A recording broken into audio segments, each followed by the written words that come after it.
bought this about a month ago. It is the Harbor Freight transmission jack, the 800 pounder. Yep. So, we'll see. I think it's the 22 is the maximum on the height. We'll see if I can get it out with the truck up. If not, well, then it's more work. Haha, you know what I mean?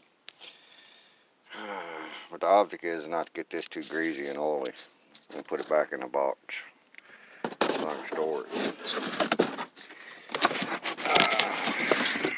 Alrighty. And now we have to get up under here and deal with this. Yeah, I got one bolt in the very top, which that I'm saving. I got one on the left side that I'll take out. And I think I'm going to pull this cross member and leave the cross member on the transmission. That way I can push and pull it. And then disconnect the carrier bearing. And then take the 4 bolts off the U-joint and tape the U-joint up really good. Keep the caps from coming off. Yeah, because I don't need no issues there. I can probably get all this done today.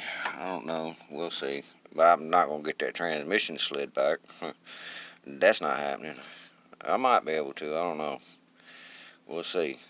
But the object is to get that flex plate off so I can take it down to Advanced or AutoZone and order one.